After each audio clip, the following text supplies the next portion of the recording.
What's up, gamers? Welcome to the video. My name is Koobs, and today I've prepared for you my full hero guide for Mantis in Marvel Rivals. So I spent the majority of my time in Season 0 learning how to play Mantis, and I feel comfortable enough that I could take all of that knowledge and experience that I've gathered, share it with each of you in the hopes that it could help you become a better support player for both your casual and ranked play. And in my opinion, Mantis has an incredibly well-designed kit. It's simple yet effective, it's fun and fast-paced, it's going to leave you feeling like you've made an impact. So thanks so much for being here. Let's talk about some things. Now, Mantis did receive a slight nerf heading into Season 1, which we're going to talk about in full detail later, but I don't think that this is going to change much in terms of her position as one of the top-tier support units in Marvel Rivals. She still has a very strong kit with a lot of utility, being one of the few units that can offer a damage boost potential to our team. And so we're also going to take a look at the ranked pick and win rates shortly here, but I did want to kind of give my credentials just very briefly.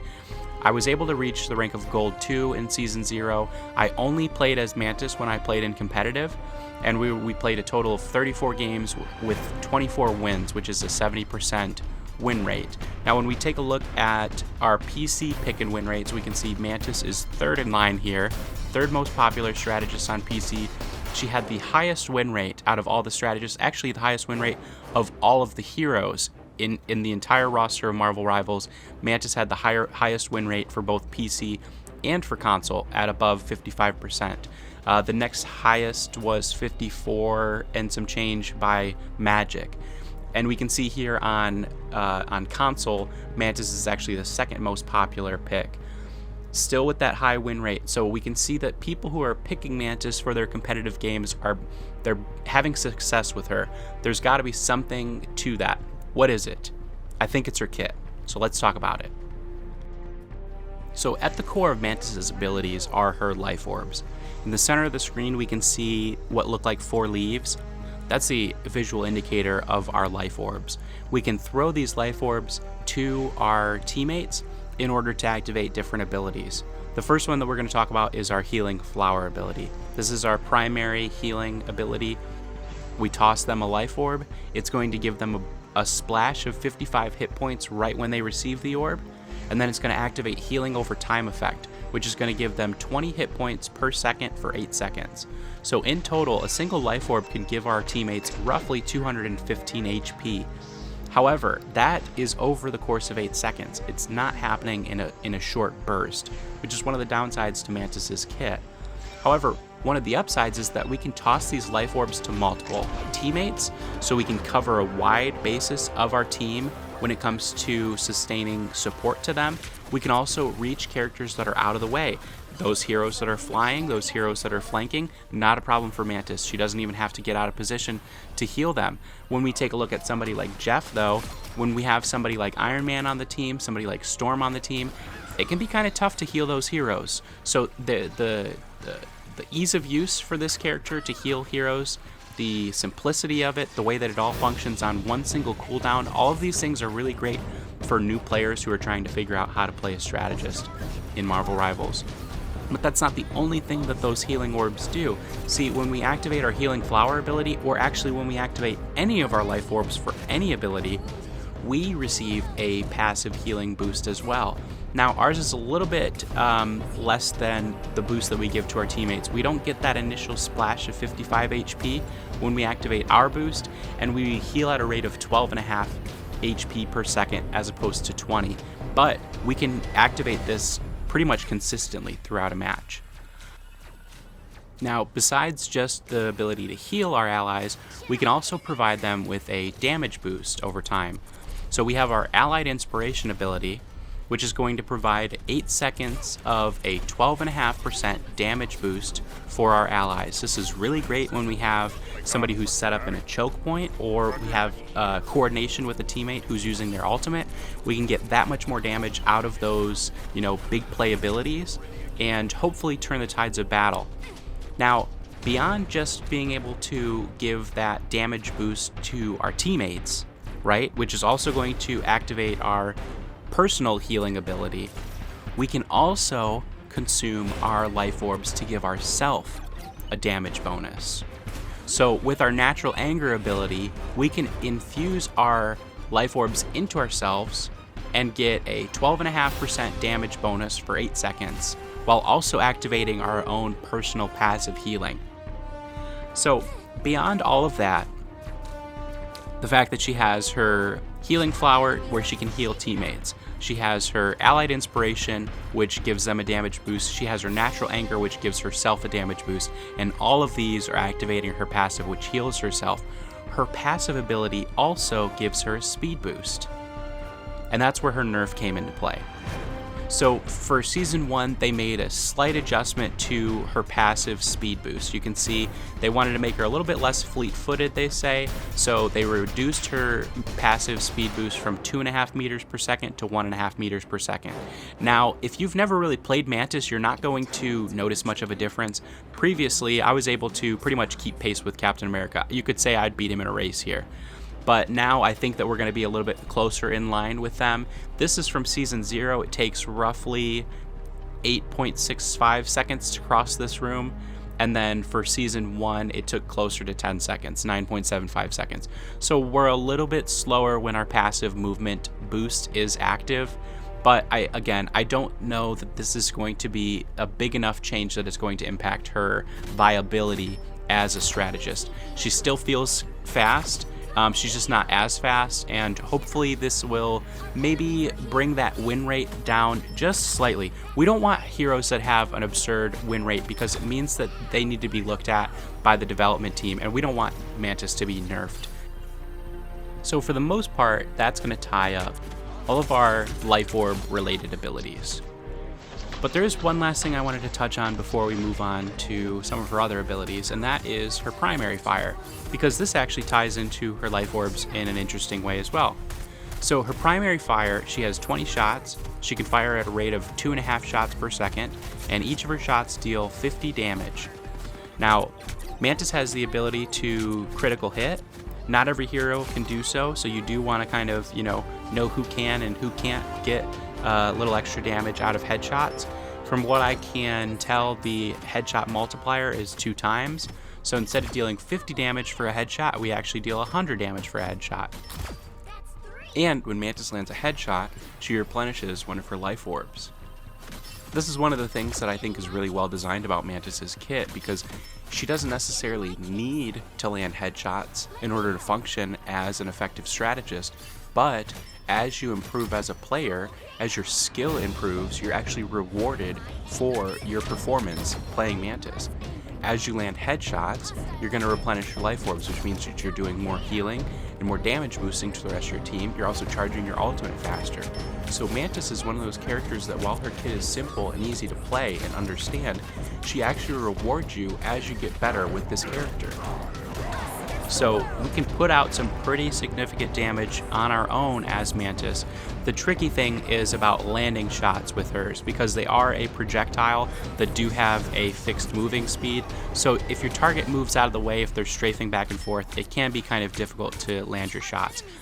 I think that one of the things that would make me personally a better Mantis player is if I had better accuracy when facing my opponents.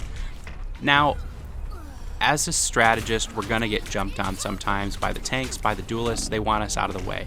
They want an easier fight for the rest of the team. It makes sense. I would do it too. We do, however, have a tool in our back pocket to deal with these sort of ambushes, and that's going to be our Spore Slumber. So Mantis has, in my opinion, one of the strongest crowd control abilities in Marvel Rivals with her Spore Slumber. This ability will incapacitate an enemy for 3.5 seconds. When the enemy is incapacitated, there's actually going to be this purple image of Mantis that'll appear. If you're playing against Mantis and she's used this ability on one of your teammates, you can actually shoot this image and you can free your teammate. It has about 100 HP. I don't necessarily know that it's always worth doing, but in a pinch, it's nice to know. The splash radius of this Spore Slumber is 3 meters, which means that we can actually hit our targets from decent ways away. We don't have to be perfectly accurate.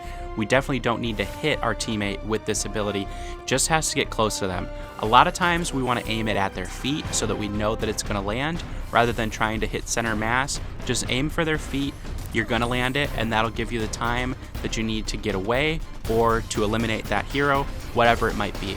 This is your ace in your sleeve as Mantis. This is the ability that allows her to survive situations that other strategists might not be able to make it out of. When you're getting dove hard by a duelist or by a tank, you have something in your back pocket to kind of mitigate that elimination.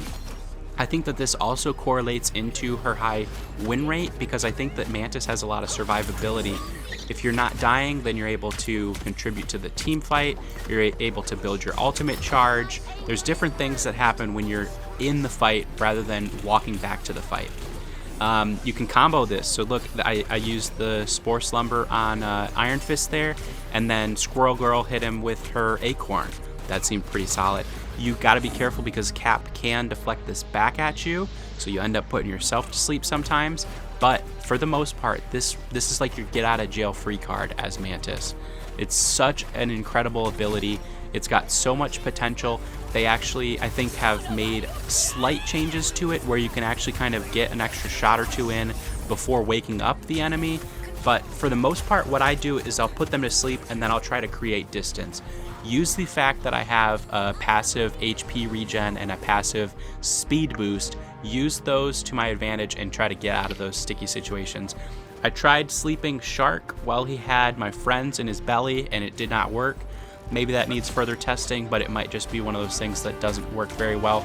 And here's a little tip for you. If you can wait until Hulk turns into Banner and then sleep the Banner, you guys can eliminate him pretty quickly before he can get away. You don't always need to eliminate the hero that you sleep. Like I mentioned, a lot of times I just use it to get out of the situation, get away from there. I don't want to be stuck in a room with Spider-Man. I want to be out here with my teammates. I want to be giving them healing. I want to be giving them damage boosts. I want to be, soaking up their shields, different things like that. As a team, I'm sure that we can take out that Spider-Man. I didn't need to do it on my own. So keep that in mind. These are all different things to consider when using the Sleep Spore ability. And that is going to lead us into our ultimate. I know, quite a bit to talk about. Hopefully you've been enjoying it so far. I really thank you so much for being here. Mantis has a pretty awesome ultimate. Possibly one of the best in the game. Certainly one of the better defensive ultimates. It's a really powerful ability. What's nice about it is that you can also do things while using your ultimate. So you activate your ultimate and you still have full control of your character and full range of your abilities. So you're still putting out damage, you're still giving damage boosts, you're still healing your team if they're somehow outside of the range of your ultimate's, radius. The ultimate is going to give your team, I believe, 200 healing right off the bat. So like as soon as it's activated, everybody gets 200 HP instantly. And then it's going to give like 150 HP per second for the duration of the ultimate, which I think is like 8 seconds or so. So, I mean, this is a pretty powerful ability, capable of turning the tides of battle, definitely capable of coordinating a push to the objective as a team.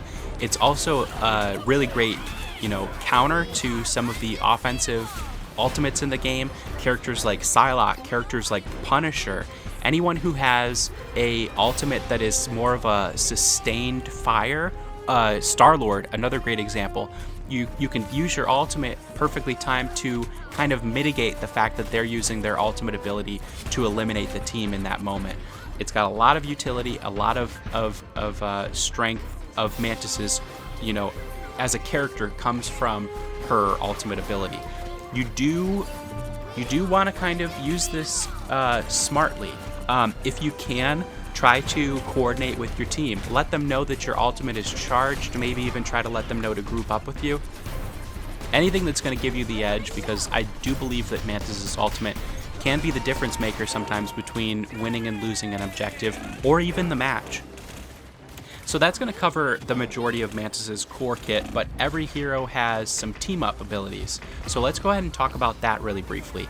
Our team-up ability is activated when we are paired with Adam Warlock, and it gives us the ability to revive on the battlefield once every 2 minutes. After we've used the ability, it goes on a 2-minute timer of a cooldown, and then we can use it again. The downside to this, in my opinion, is that it is limited to having Adam Warlock on your team. Adam Warlock is not a bad strategist. I think they're a pretty solid healer, but they have a little bit of a skill ceiling to them. They're not as easy to use, in my opinion, as some of the other strategists. And if we looked at the pick and win rate, they're at closer to about 8% pick rate for Adam Warlock, which means that there's not going to be very many chances for us to take advantage of this team-up ability. Even though it is very strong, it might not come into play very often. I would actually say that I would probably rather have like a Luna Snow or a Cloak and Dagger on my team than an Adam Warlock, personally, because I just feel like they would help me keep the team alive better than an Adam Warlock would, if that makes sense. But that's not to say that he's not a great hero. I just think that he has a little bit more nuance and intricacy to his kit, so he's not as accessible, especially when we're thinking about the lower ranks of competitive. You know, your bronze, your silver, your golds. When you're playing in that range, you might not necessarily have somebody who has, you know, the highest skill ceiling when they're playing Adam Warlock. So just things to think about. Overall, though, I think that she has a really strong kit. I wanted to kind of give some tips about actually playing Mantis in the moment. Of actually, like, when you're in the game, what are some of the things that you should be doing? I've talked a little bit in my previous video about positioning, how different heroes and different roles on our team should be filling different positions on the battlefield. We want to be in the back line with Mantis. We want to, for the most part, we want to be able to see our entire team in front of us. We want to more or less know where everybody's at all times so that we can do our best job and support where we need to. In a lot of ways, we're going to be using our teammates as human shields. We want to stay behind the tanks. We want to stay behind our DPS units. We definitely don't want to be at the front turning around to find them, to give them heals, to give them damage boosts and things like that. We want to use the fact that we have that extra maneuverability with our passive movement boost to kind of get to the outskirts of the map and help out those flankers when we need to, help out those airborne allies when we need to. Typically, I find myself prioritizing my healing over my damage boosting potential. When I think about it, if I can have myself and a second ally alive next to me because I'm keeping them alive with my healing orbs, that doubles my damage potential.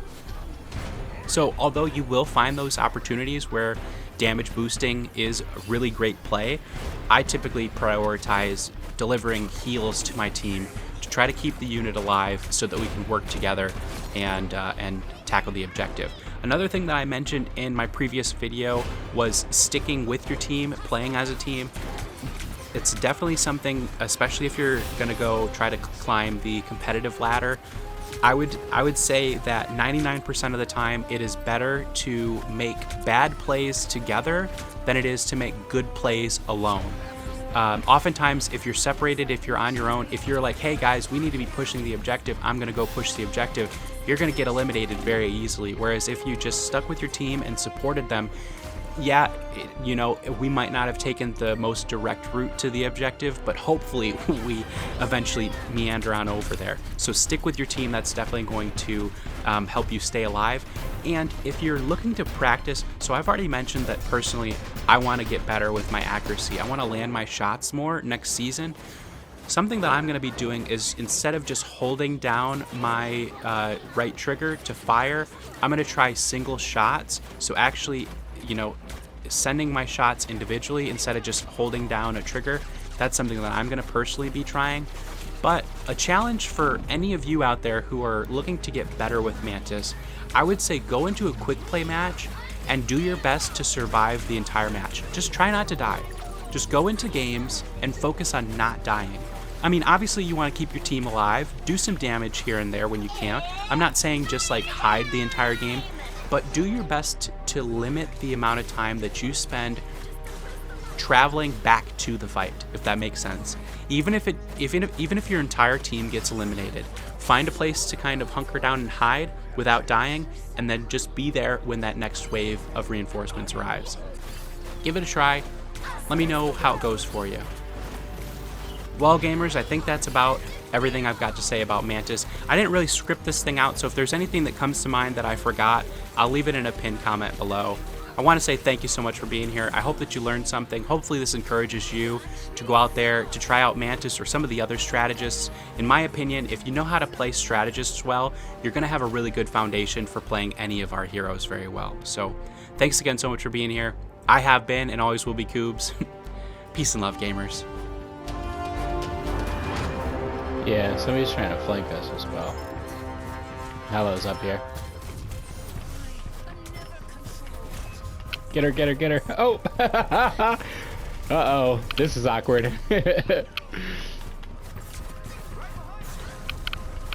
No, I'm okay. Well, I'm dead now.